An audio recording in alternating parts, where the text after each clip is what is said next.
Napuno sa kasadya ang pagsaulog sa ika-16 nga Bulad Festival sa Barangay Kalumpang, General Santos City. Gumikan sa nagkadaiyang aktibidad sama sa Bulad Cooking Contest, mass dance ug sugbahan sa dalan kung asa nakatilaw niini ang pipila ka kapuso stars sa dihang nakisadya sab sila atol sa maong kapistahan. Atong silipon sa report ni Efren Mamak. Di daw pwedeng ismulin kining produktong may pagkaparat sanglit do na kini katamis nga ginahatag ang bulad. Gani kini ang bida sa pagsaulog sa 16th Bulad Festival sa Barangay Kalumpang, General Santos City. Busa isip pag-ila matud pa nga bulad capital sa General Santos City ang Barangay Kalumpang. Klase-klaseng aktibidad ang gipahigayon sama sa mass dance competition. Gisalmutan kini sa 7 ka mga contingent gikan sa maong barangay. Gipakita sa sayaw ang kamahinungdanon sa papel sa mga mananagat ug bili sa produkto nga bulad. Si Bularan ng Kalumpang is very special and unique to other Bularan. It is because this is locally made. Nanggaling po sa sarili natin mga fishermen ng ating barangay.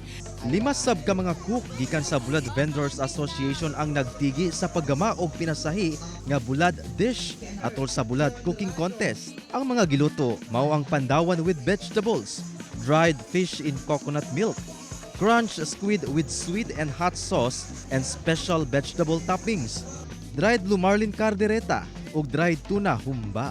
Kapin 40 ka mga purok, lakip kapin 30 ka mga katipunan ng mga kabataan sab sa maong barangay ang misalmot sa sugbahan sa dalan nga sagad ginasugba mga preskong isda nga kuha sa mga mananagat sa lugar.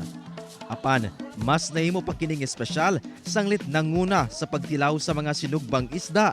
Mao sila kapuso stars Paul Salas ug Luke Conde. Isa pa rin siya sa trademark ng festival ngayon. Kaya sobrang sarap. Tsaka talaga nagkamay na kami dito. Masarap. Lalo na yung fish. Sabi nila, hindi daw marinated yung fish pero sobrang malasa at malinamnam yung lahat.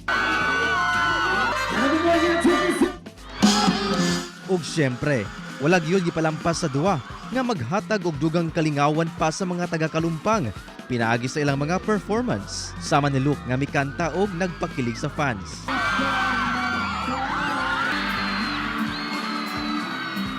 Mas misamot ang kahugyaw sa fans, gumikan sab sa total sing and dance performance ni Paul Salas.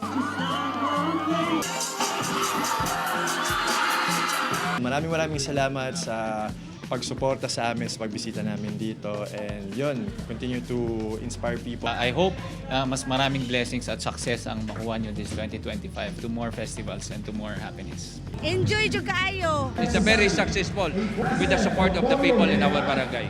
Kauban si Gary Balantay ug Bong Vicencio, Efren Mamak, 1 Mindanao.